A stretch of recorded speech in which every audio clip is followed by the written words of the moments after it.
el siglo VI, ¿no? Y entonces es el mismo, es un contexto análogo a lo que nosotros hemos estado estudiando en los libros de Esdras y de Nehemías. En esta mañana yo quisiera desarrollar este capítulo 21 considerando 4 cosas. Es un poco extenso, pero es interesante tomarlo como una unidad.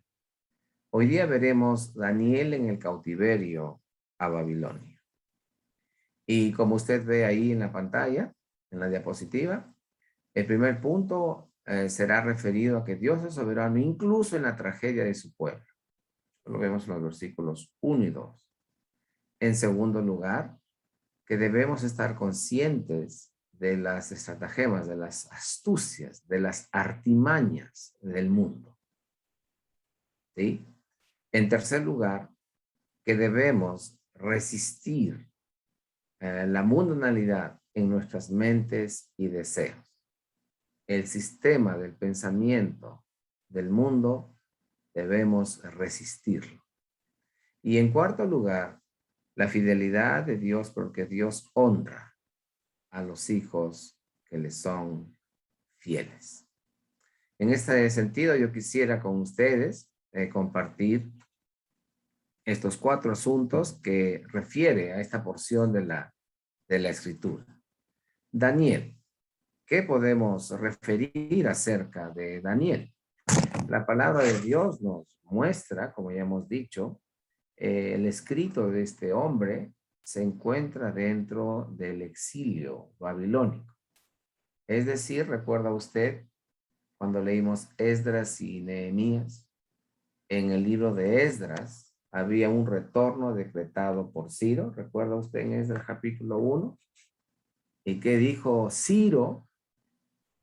Justamente en el versículo 2 del capítulo 1 de Esdras es muy importante para tener la perspectiva del libro de Daniel también.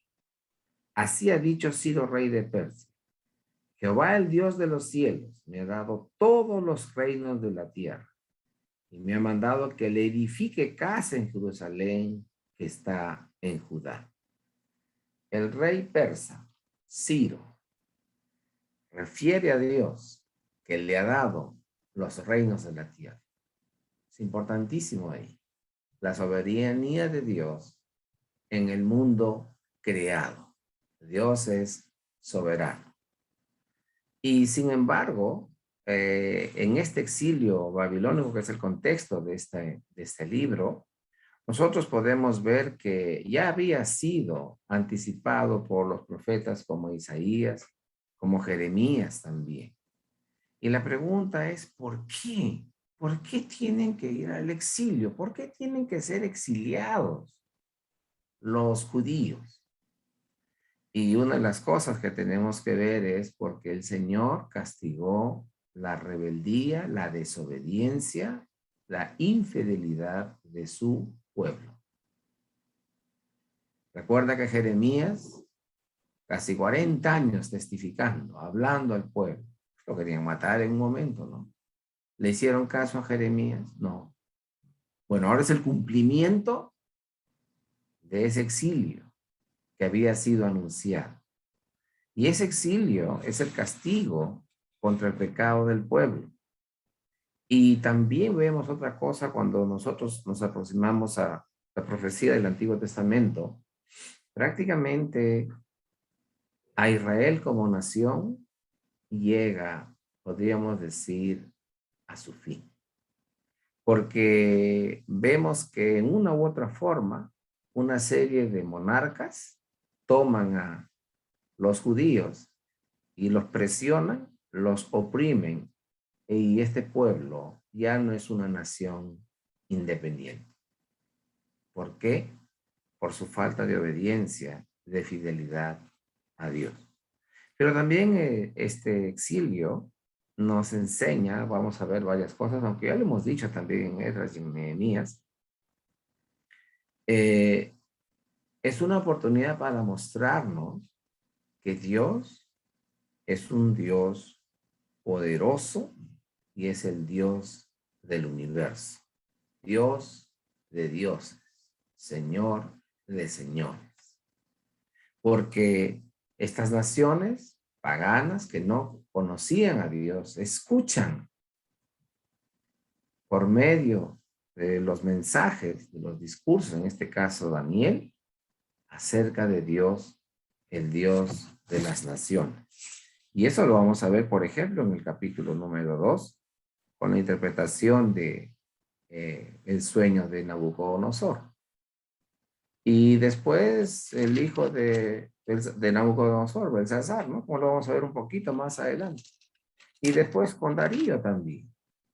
Entonces son naciones que tienen un testimonio de un pueblo exiliado, pero que habla y que evidencia la realidad de este Dios creador de los cielos y de la tierra. Dios soberano sobre todas las naciones.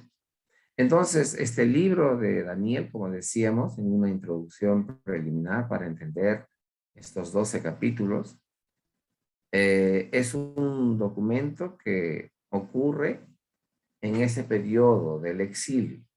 Pero también es importante ver al personaje central, Daniel. Daniel es un joven.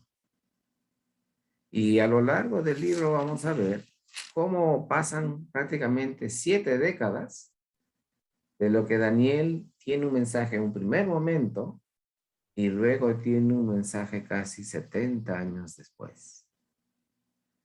Es un tiempo importante en la vida de un joven llamado Daniel, que luego vamos a ver los detalles de él, pero que entonces anticipa, profetiza, manifiesta cosas de parte de Dios. Y es un periodo prolongado de este mensaje profético por parte de Daniel. Y entonces vamos a ver que Daniel era un estadista, podemos decir, era un político de clase noble, sí, de los judíos, de la corte judía. Era un hombre que tenía cualidades bastante particulares, como lo vamos a ver después. Pero entonces él tiene este rol como tal. Fíjese, y su pensamiento siempre lo lleva a Dios. Y desde su conocimiento de Dios, proyecta las cosas hacia los demás. Entonces, será muy interesante ver en este libro una variedad de cosas sorprendentes, extraordinarias que Dios va a hacer para mostrar que Él es Dios, el Dios creador, el Dios de dioses, el Rey de reyes. Y Daniel, a lo largo del libro, son 12 capítulos, muestra, hace varios llamados con su mensaje, ¿no? Uno a perseverar. Y vamos a ver rápidamente cuando en el versículo 8 que se propone. Perseverar en esa fe en Dios. Y esa perseverancia nos llama a que continuamos porque tenemos una esperanza. Es el futuro. Miramos hacia adelante no en función de lo que nosotros creemos, sino lo que Dios manifiesta para su pueblo. Entonces, y es más, él también tiene algunas cosas, como Daniel 12:8, casi al final, pero eso podemos comentarlo cuando corresponda. Solamente lo leo y dice, y yo oí, mas no entendí, y dije, Señor mío, ¿cuál será el fin de estas cosas? Hay varios misterios que en la palabra de Dios nosotros vemos y que aquí es evidente para Daniel.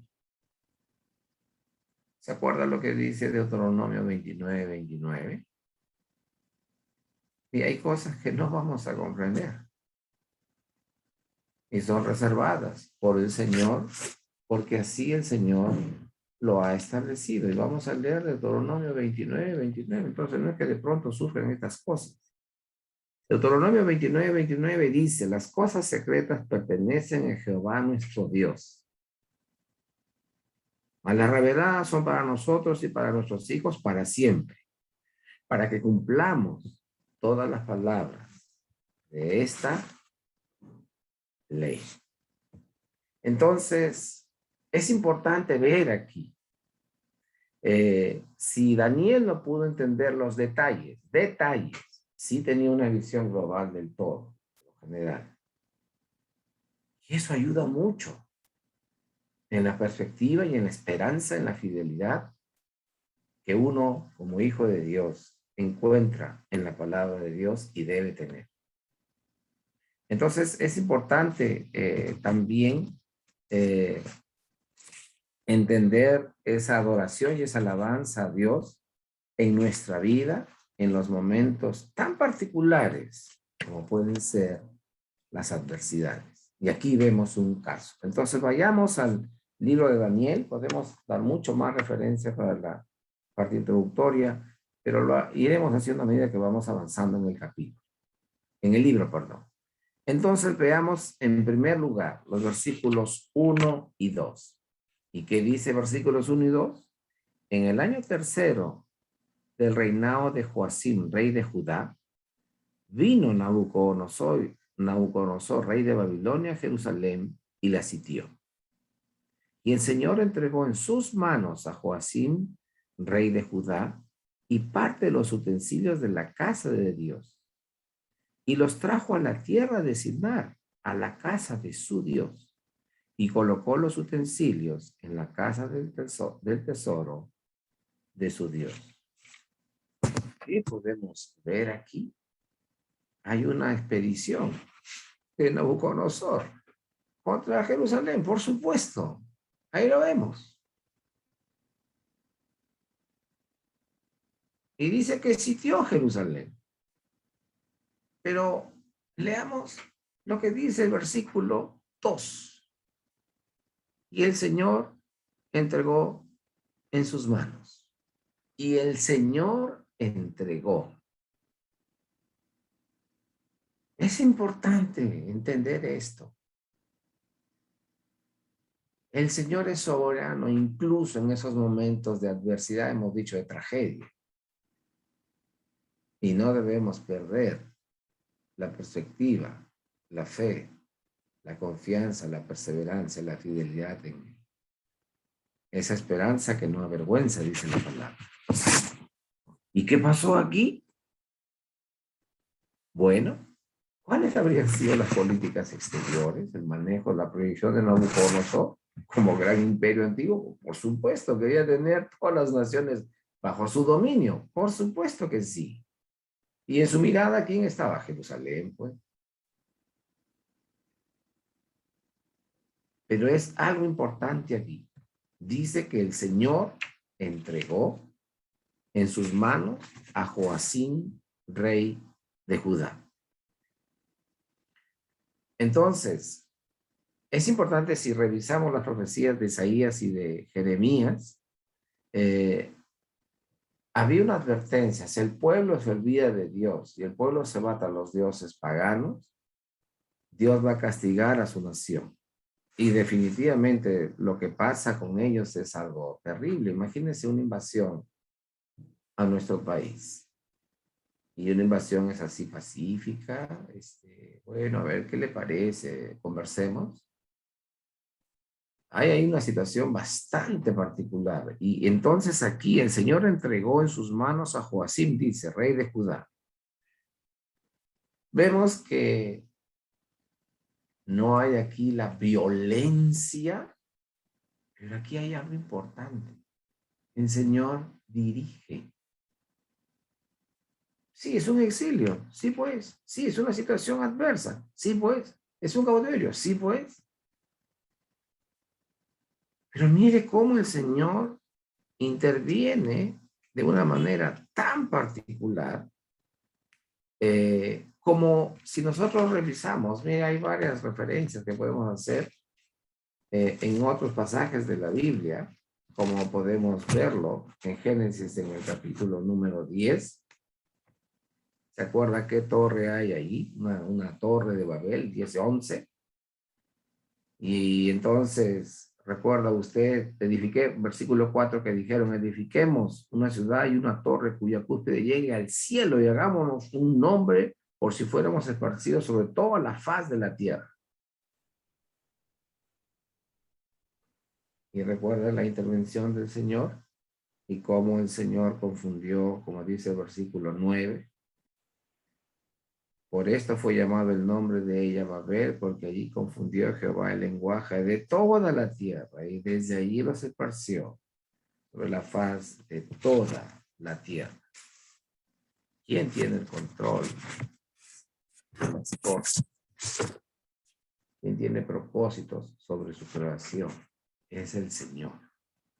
Y el Señor entregó en sus manos a Joacim y parte de los utensilios, y los trajo a tierra de Sinar, a la casa de su Dios, y colocó los utensilios en la casa del tesoro de su Dios. Ha tomado, ha dispuesto y ha llevado las cosas a su lugar de culto, de adoración de esta nación pagana. ¿No dice más la palabra al respecto? No. Recuerde, un reino poderoso tiene que invadir a todos sus colonias, todos sus subordinados, ¿no es cierto? Con impuestos, tributos. Y vemos que aquí las cosas suceden de una manera particular. La sitió a Jerusalén este rey, el rey Nabucodonosor. Entonces, eso es algo que a nosotros nos llama la atención porque es una situación adversa para Israel que en Jerusalén acontezcan tales cosas. ¿Por qué el rey Joacim no lo enfrentó a Nabucodonosor? ¿Por qué no hicieron un enfrentamiento tal que, sí,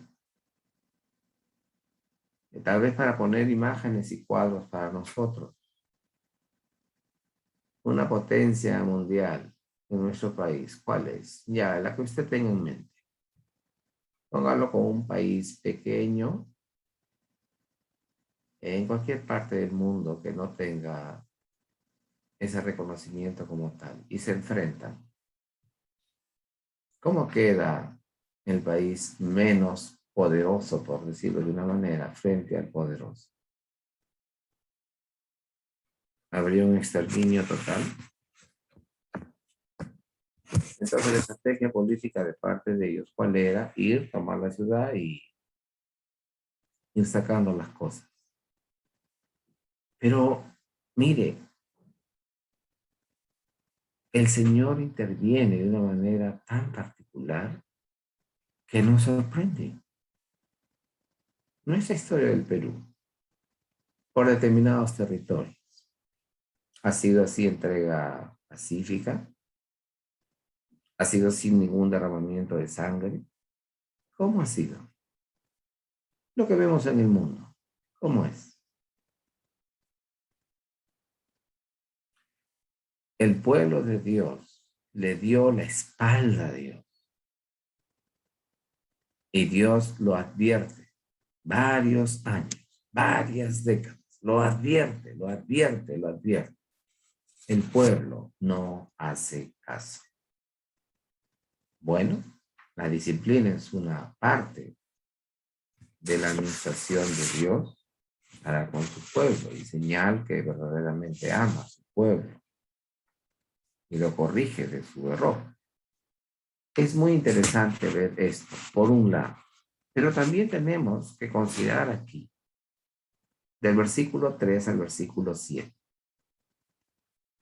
Había otras ideas, otros pensamientos en este rey. Miren lo que dice. Y dijo el rey a Aspenaz, jefe de sus eunucos, que trajese de los hijos de Israel, mire, los hijos de Israel, 2, del linaje real de los príncipes, la realeza, lo mejorcito de esta nación, y muchachos en quienes no hubiese tacha alguna. Requisitos físicos, de buen parecer. Pero mire los requisitos intelectuales. Enseñados en toda sabiduría, sabios en ciencia y de buen entendimiento, e idóneos para estar en el palacio del rey y que les enseñase las letras y la lengua de los caldeos. Bueno, aquí vemos que hay un dicho que la sabiduría popular nos dice, ¿no? Más moscas se ganan ¿con qué? Con miel que con hiel, ¿no? Entonces, si entra de una manera agresiva, violenta, matando gente y destruyendo a todos, ¿cree que va a haber ese clima adecuado como para, bueno, habrá cierta energía en hacer los cumplimientos, pero la Biblia no nos describe de las matanzas y de los destrozos y de la oposición y de la resistencia. Pues hay una estrategia bastante calculada, bastante considerada. Porque recuerde que Daniel es mucho antes que Esdras y que Nehemías, pero es importante ver cómo es el acercamiento ¿no? Y están buscando de la realeza y la nobleza lo mejor para entrenar a esa gente, para capacitar a esas personas, para disponer de los que van a dirigir esa nación en el futuro. Y entonces, tiene que tener ciertos requisitos, sí, pero como dice ahí, mire las estrategias. ¿Qué le dijo? Trajese de los hijos de Israel, del linaje, de los príncipes, muchachos, que en quienes no hubiese tacha, de buen parecer, enseñados en toda sabiduría, sabios en ciencia, buen entendimiento, idóneos, para estar en el palacio del rey, con las cualidades personales que tienen. Muy bien. ¿Y qué van a hacer con ellos? ¿Para qué los traen? ¿Y para qué los traen? Para que les enseñasen las letras y la lengua de los caldeos. A ver, un momentito. ¿Qué significa para que les enseñasen la lengua, las letras y la lengua de los caldeos? ¿Tendrá que ver con algo de la identidad? ¿Tendrá que ver con algo de lo que significa ser un judío? Y significa un cambio, una influencia en el actuar de estos jóvenes de liderazgo, limpiarnos el disco duro y poner nuevo contenido. Mire cómo hay un plan estratégico muy bien pensado y muy bien establecido. Por eso ahí dice, debemos estar conscientes, debemos estar conscientes de la astucia, de la artimaña, de la aparente bondad, cuando detrás de ello hay todo un plan de destruir y de eliminar al pueblo de Dios y a las naciones obviamente que ellos dominan, porque eso fortalece el poder de este reino. No se logra en un año ni en 2 años. ¿Cuánto tiempo da? 3 años para que los preparen. ¡Wow! Entonces estamos hablando de un mediano y de un largo plazo. ¿No es cierto? Entonces mire allí, hay todo un perfil. Versículo 5, y les señaló el rey ración para cada día de la provisión de la comida del rey y del vino que él bebía. y que los criase 3 años para que al fin de ellos se presentasen delante del rey. Entre estos, entre estos, entre estos estaban Daniel, Ananías, Misael y Azarías, de los hijos de Judá. A estos, particularmente, el jefe de los eunucos puso nombre. Puso a Daniel Beltsasar, a Ananías Sadrach, a Misael Mesac y a Azarías Abednego. ¿Le cambian el nombre? Nosotros sabemos que en la legislación peruana, nuestro hermano Cristian, como abogado que nos puede corregir, si uno quiere, no le gusta el nombre que sus padres le han puesto, hay un proceso judicial a los padres, formalmente ante un juez, por supuesto, y hace la apelación, y creo que hay ese cambio del nombre. Entonces, no me gusta mi nombre, ok, hago este proceso y me he cambiado de nombre. Listo. Solamente cambiar el nombre. ¿Qué les van a enseñar? Las letras, el conocimiento, el saber de este imperio. ¿Qué más le van a enseñar? La lengua, obviamente. Le van a cambiar los nombres. Un momento, ¿cuál es el plan? Bueno, el plan se ve que es muy particular, ¿no? Entonces, fíjese aquí. ¿Quién está entregando a quién? Versículo 2. Y el Señor entregó en sus manos a Joacim, rey de Babilonia. ¿Por qué en el siglo 7 antes de Cristo, 6 antes de Cristo? ¿Por qué no antes? ¿Por qué no después? El Señor estableció ese tiempo. ¿Y por qué? Recuerda que decíamos que Israel era un pueblo desobediente, desleal, infiel al Señor, le dio la espalda a Dios y se fue tras otros dioses. Vivía perdidamente como bien le placía. La mayoría de ellos, ¿no? Siempre hay un remanente fiel. Y lo vemos aquí en la persona de Daniel. Estos jóvenes. Y obviamente otros más. Como vimos en Esdras y en Nehemías. Todo el pueblo era no. Había un grupo, un remanente fiel. ¿No es cierto? Bien. Entonces, cambiar de identidad, eliminar la nación, eliminar a Israel.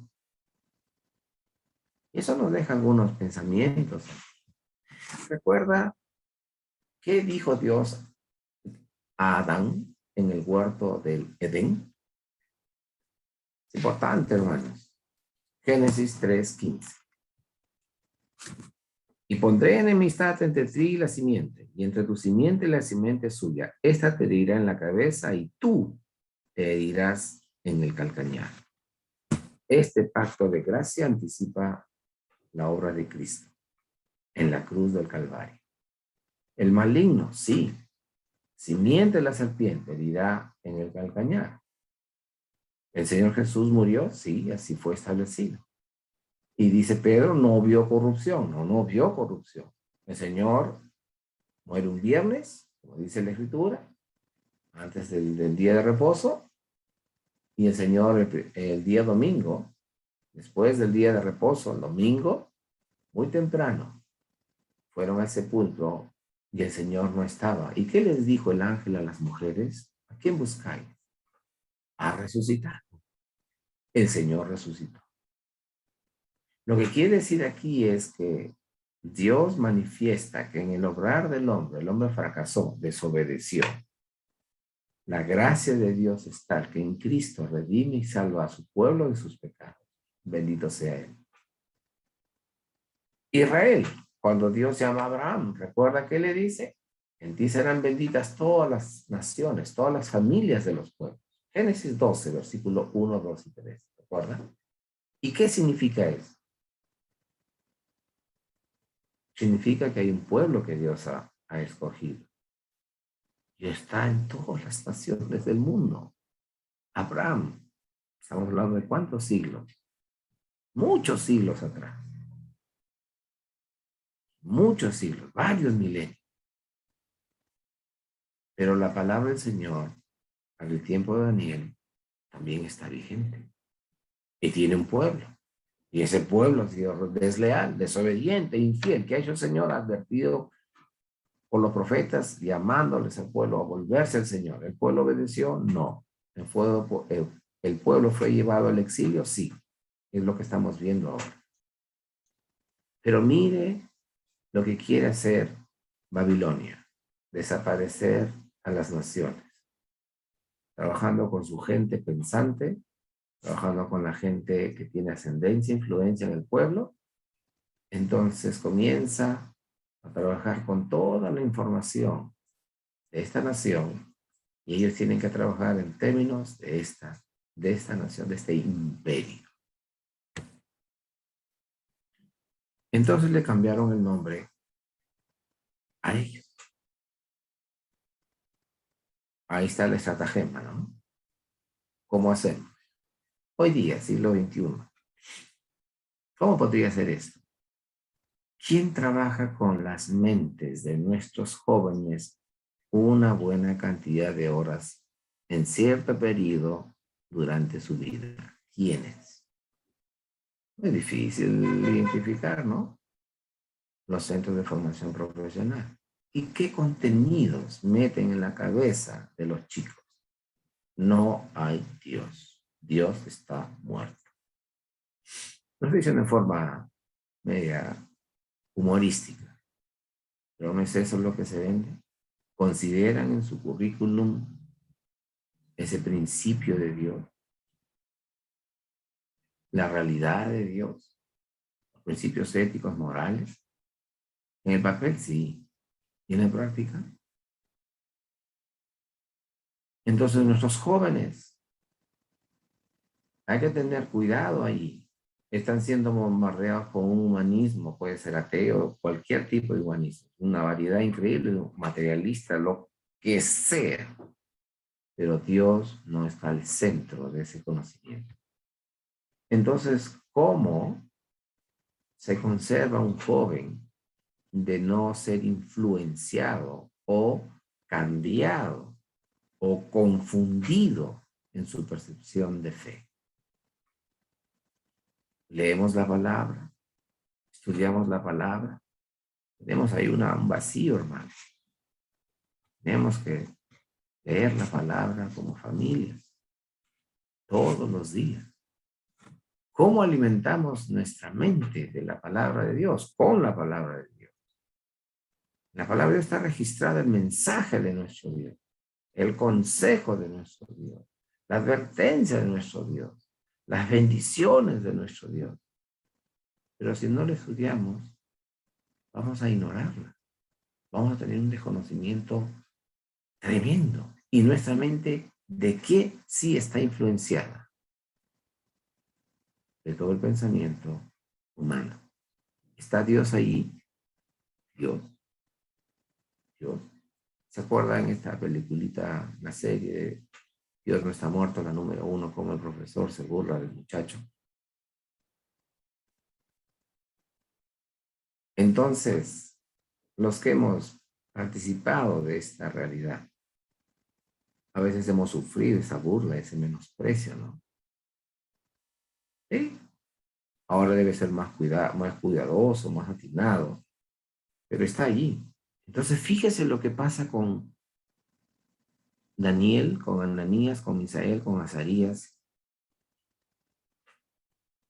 Van a transformarlo, van a hacer un experimento, un laboratorio con ellos. Entonces es importante ver lo que dice la palabra de Dios. ¿Cuál es la respuesta?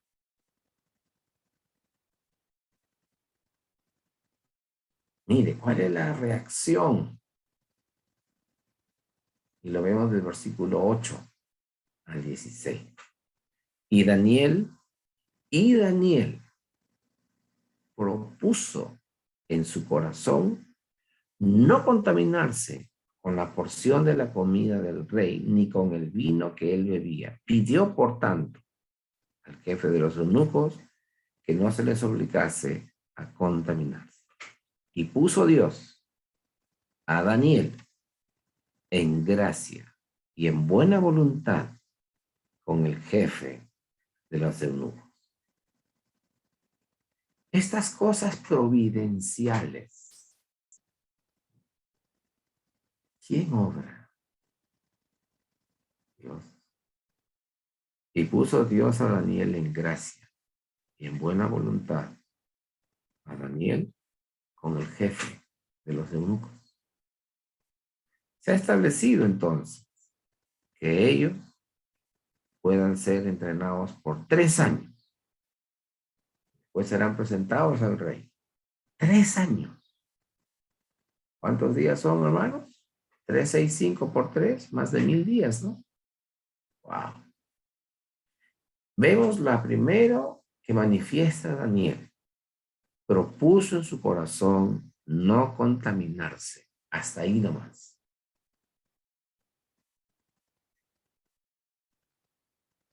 Todo lo nuevo es bueno. Todo lo que es científico es bueno. Todo lo que es, todo lo que es. ¿Sí? Y consideramos lo mismo para la palabra de Dios. Muchos jóvenes eso lo relacionan con su fe en Dios, con su pertenencia a Dios como tal.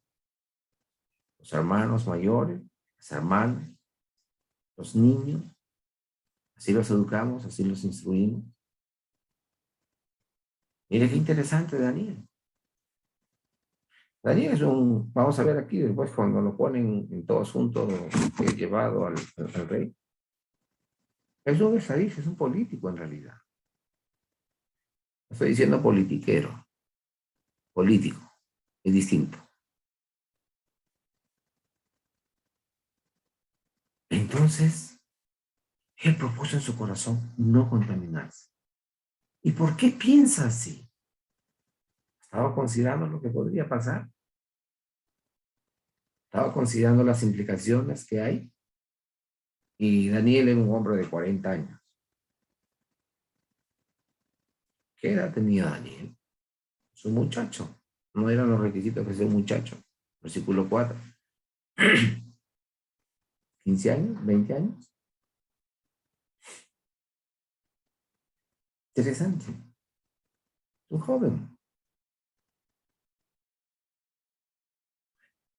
Propuso en su corazón no contaminarse. Amados hermanos, levantó su bandera. Ya estaba levantada su bandera, por decirlo de cierta manera, en su corazón antes de. ¿Por qué propuso no contaminarse? Quería manejar una distancia, una diferencia, ¿no es cierto? ¿Por qué? Había sido tomada, sitiada Jerusalén. Este reino, este imperio no reconoce a Dios. ¿Qué quieren con nosotros? ¿Qué van a hacer de nosotros? Ah, reaccionario. Reaccionario. ¿Está yendo a querer destruir al rey? No, él, en cuanto a su persona. ¿Era riesgosa esa decisión? Por supuesto que sí. Pero mire lo que dice aquí. Y Dios puso a Daniel en gracia con este jefe de los eunucos. ¿Quién interviene? Dios. Dios entrega y Dios pone en buena voluntad a Daniel para con el eunuco.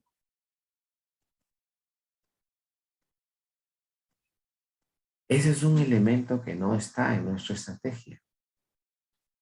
¿Quién lo da? Dios. Así piensan nuestros jóvenes. Así los estamos enseñando. Nuestros niños.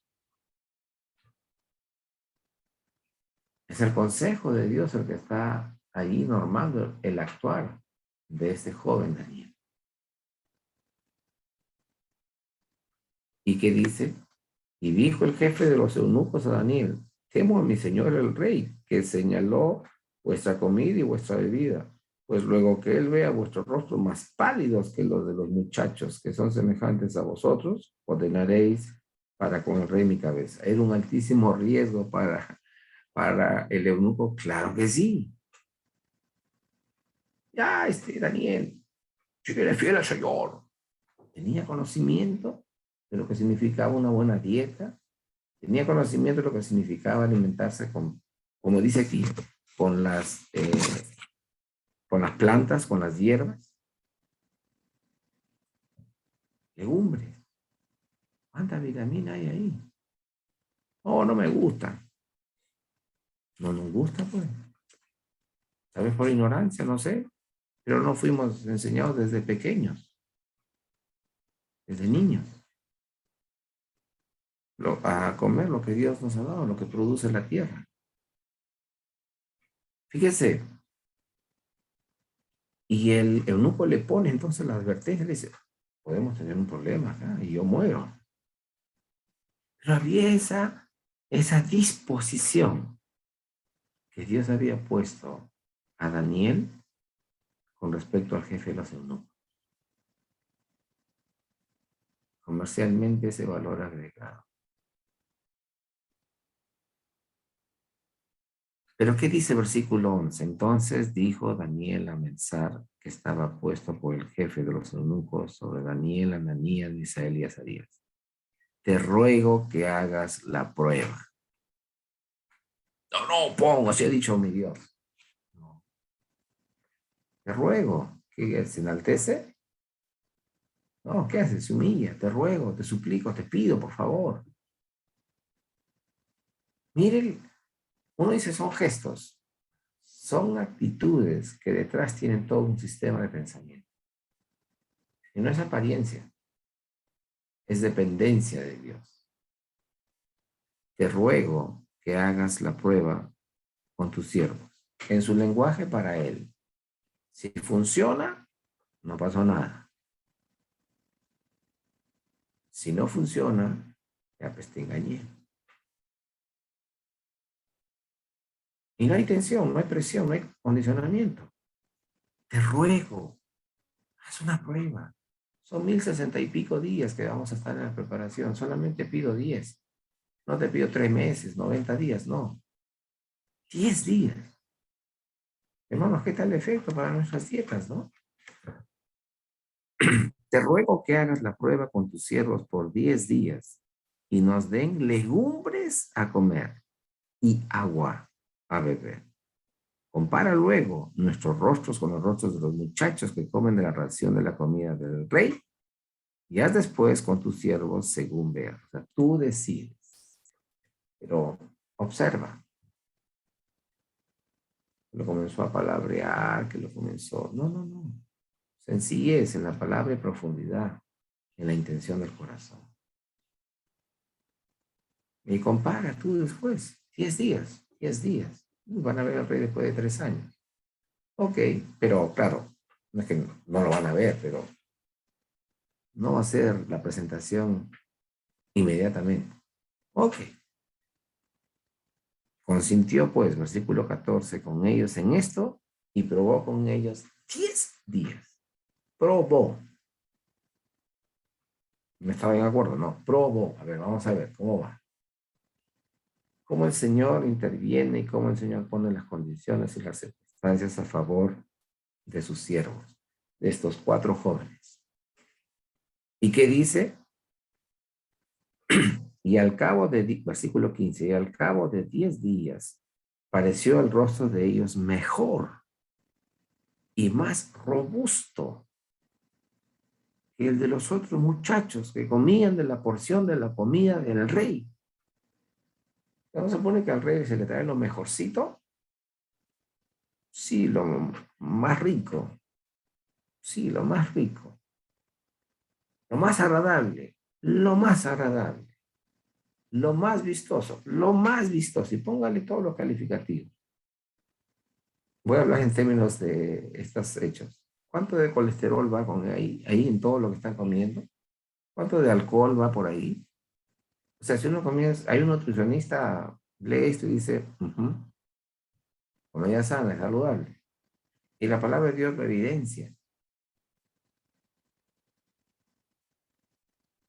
Y entonces, ¿qué pasó? Versículo 16, así pues, el zar se llevaba la porción de la comida de ellos y el vino, seguro a él le gustaba el vino, a mí me parece un buen cambio, agua por vino, no hay mejor negocio.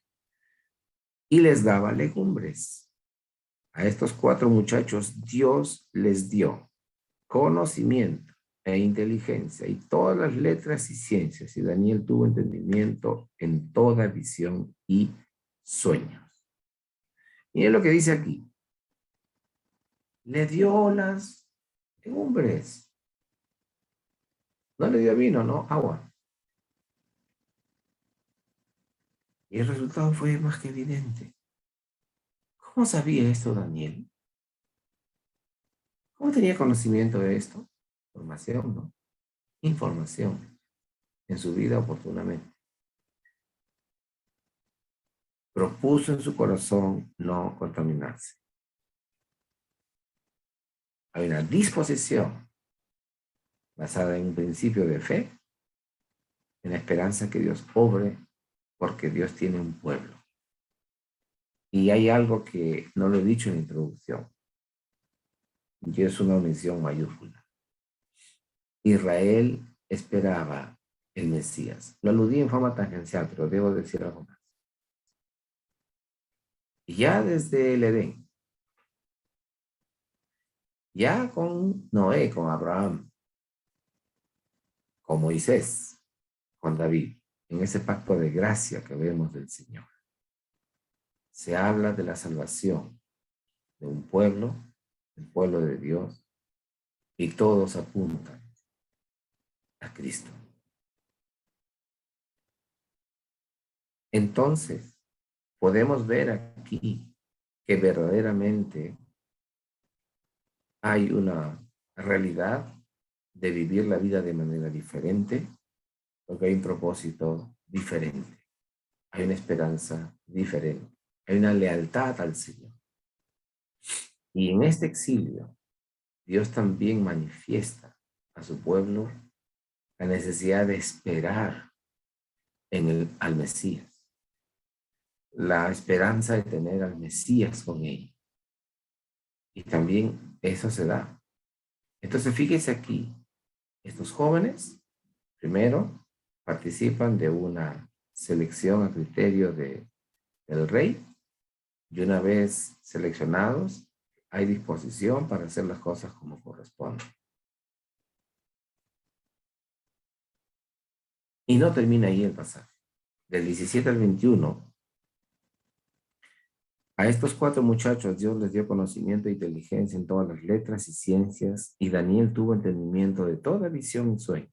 Pasados pues los días, al fin de los cuales había dicho el rey que los trajesen, y el jefe de los eunucos los trajo delante de Nabucodonosor. Y el rey habló con ellos. Y el rey habló con ellos. ¿Después de cuánto tiempo? Después de 3 años. Y el rey habló con ellos. Y mire lo que dice. Y no fueron hallados entre todos ellos, todos los que habían escogido, otros como Daniel, Ananías, Misael y Azarías. Así pues estuvieron delante del rey.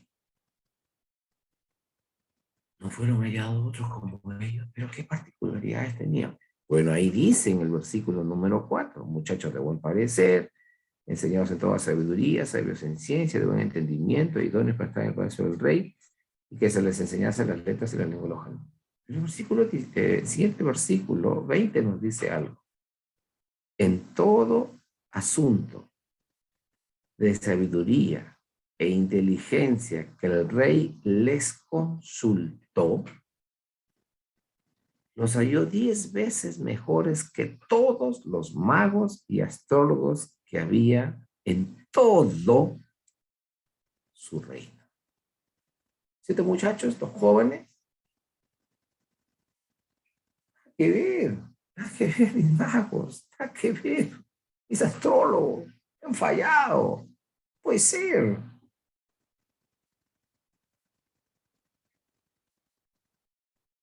Versículo versículo 17.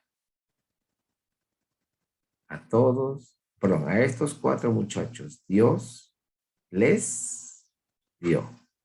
¿Qué les dio? Conocimiento e inteligencia en todas las letras y las ciencias. Y particularmente con Daniel, tuvo entendimiento en toda visión y sueño. El Señor puso en gracia a Daniel con el eunuco. Comieron las legumbres y bebieron agua. Se dieron cuenta que era muchísimo mejor. Entonces, vemos un resultado, pero un resultado que está dado así nomás. No. Cuidado. A estos 4 muchachos, Dios les dio. No dice la palabra, si tienes falta de sabiduría, pídela al Señor, el cual da a todos abundantemente y sin reproche. Talentos, dones, capacidades que Dios da. Y lo impresionante es que los halló el rey 10 veces mejores que todos los magos, no que algunos, que todos. Y los magos no eran jovencitos como los muchachos que estamos hablando aquí, gente ya mayor, debería que tenía recorrido de vida, mayor, 60, 70, 80 años probablemente, que los magos y los astrólogos.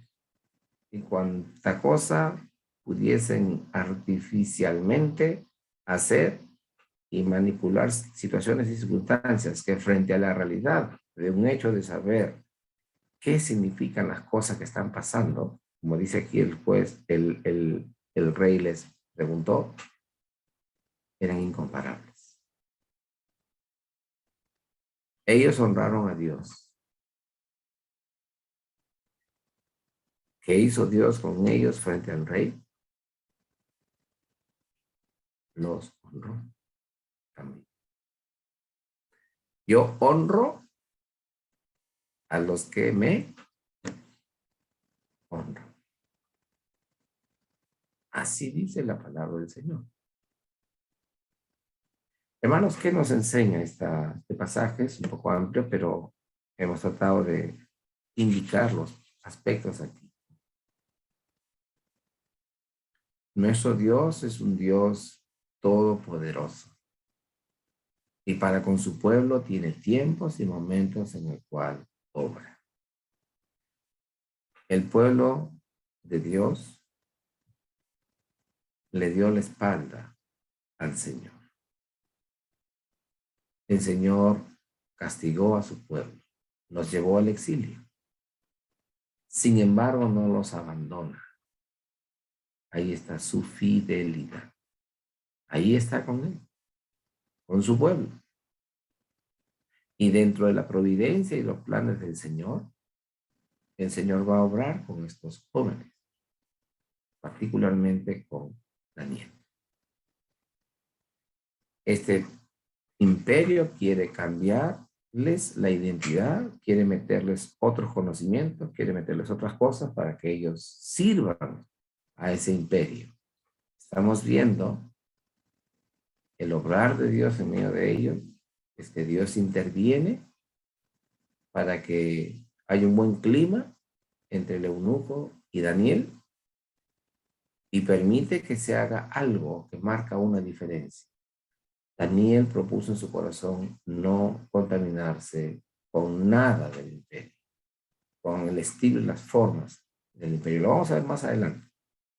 Cuando ora al Señor y los hechiceros y todos los magos comienzan a tener envidia y lo acusan y hay todas las cosas que vamos a ver más adelante. Pero el punto es este. Dios los bendice y los dirige. Y ahí está. ¿Cómo ellos son instrumentos de Dios para que se dé a conocer quién es Dios? ¿Para quién es la gloria y quién debe ser exaltado? ¿Ellos? No, ¿quién? Dios. Y el Señor puso eso en ellos. Y ellos, como dice aquí, a estos 4 muchachos Dios les dio conocimientos e inteligencia en todas las letras y la ciencia. Y con Daniel particularmente, entendimiento en toda visión y sueño. Vamos a ver, en el capítulo 2 hay el sueño del rey Nabucodonosor y Daniel lo interpreta. Lo que podemos ver aquí es que si Dios tiene un pueblo, Dios nos forma como corresponde en nuestras vidas, verdaderamente Él nos va a bendecir. Su pueblo tenía su ley, pero su pueblo había dejado de lado su ley. Muchos de ellos, un gran grupo de ellos, le había dado la espalda a Dios. Pero vemos que hay jóvenes como Daniel y estos 3 jóvenes adicionales que estamos mencionando, Ananías, Misael y Azarías, que tenían bien clara su fe en quién la tiene, en Dios. Y Dios honró la fidelidad de ellos. Hermanos, ¿qué nos quiere decir la palabra del Señor a nosotros? Que en las circunstancias que nos tocan vivir, Dios es. El Señor está siempre allí. Y Dios interviene soberanamente para bendición nuestra. Y es imprescindible, necesario de nosotros obedecerle, honrarle, perseverar en esa fe que nos ha dado el Señor. Y las circunstancias a veces son adversas. Las circunstancias a veces son difíciles. Precisamente es una prueba para nosotros. Estar en un exilio, estar en otra nación, estar en otro pueblo, en otro lugar, es una situación fácil, por más realeza y cosas que hay en particular. Para un pueblo como los israelitas, judíos, ellos tenían toda una situación particular. Pero vemos aquí cómo Dios interviene, pone un clima adecuado entre el eunuco y Daniel, y cómo se evidencia que lo que había dicho Daniel era veraz, y cómo Dios bendice a estos jóvenes, y el rey se queda complacido de su desenvolvimiento. Muchísimo mejor que sus magos y sus astrólogos. Que verdaderamente, ¿qué conocimiento puede ser suficiente, superior al conocimiento de Dios, del Creador, del Dios infinito, el Dios eterno, el que creó los cielos y la tierra? No hay ningún conocimiento. Entonces, en nuestra vida, en nuestra práctica, mirémonos, observémonos si conservamos ese conocimiento y desarrollamos ese conocimiento con nuestro Dios. Y fundamentalmente, podemos considerar que este exilio en el cual ahora está participando el pueblo de Dios es un advertirles, es un llamar la atención a este pueblo de Dios que hay un Mesías. El Mesías viene para salvarles, para darles esa victoria sobre el pecado, sobre el mundo, sobre la muerte. ¿Y para nosotros qué significa? Tan igual como para los del Antiguo Testamento. Anhelamos la venida de nuestro Señor, porque Él es nuestro Salvador, Jesucristo el Señor. Vamos a orar. Te damos gracias, Señor, por este tiempo que tú nos has dado para meditar en tu palabra. Te damos gracias, Señor, porque podemos ver que así como tú creaste los cielos y la tierra y manifestaste tu propósito redentivo en la simiente de la mujer, es decir, en nuestro Señor Jesucristo, hoy día tu palabra, tu voluntad se sigue cumpliendo, Señor, porque cada día añade, Señor, a los que han de ser salvos. Y te damos gracias, Señor, porque Daniel tenía esa fe en el Dios vivo y verdadero. Y propuso en su corazón someterse a ese Dios en toda implicancia y en toda acción de vida. Vamos a ver, Señor, a lo largo de este libro, cosas que podrían parecer poco significativas, pero que son tan importantes en la vida de un creyente. Señor, ayúdanos para mirarnos a la luz de tu palabra y poder alzar nuestra mirada a ti. Y, oh Dios eterno, así como tú diste a estos jóvenes conocimiento, inteligencia, y cómo ellos pudieron responder a todas las inquietudes o preguntas que hizo el rey, y se evidenció que lo que ellos sabían y hacían era muchísimo más valioso que la de sus magos y de sus astrólogos, porque ese conocimiento estaba basado en ti. Y ayúdanos, Padre, para que también nosotros podamos entender esa realidad de nuestras vidas. Que nuestro conocimiento, Señor, de la vida, del mundo, de la realidad, de todo lo que nos rodea, debe estar anclado en ti, Señor. Tú eres creador de los cielos y de la tierra. Ayúdanos, Padre, a no perder, a no olvidar, Señor, porque tú eres dador de toda dádiva y don perfecto a tus hijos, Señor, que creen, que confían en ti. Ayúdanos, oh Señor, a volvernos a ti y tú nos bendigas en tu gracia y en tu misericordia en nuestras vidas. Gracias por la esperanza que tenemos en nuestro Señor Jesucristo. Y tú ayudes a cada hermano, a cada hermana, a cada familia aquí presente, Señor, en su día a día, en sus actividades cotidianas, en su trabajo, en cada cosa que deben realizar.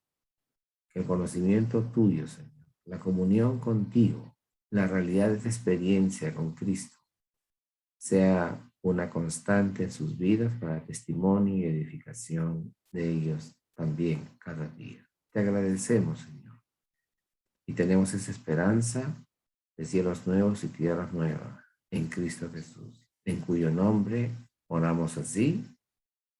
Amén.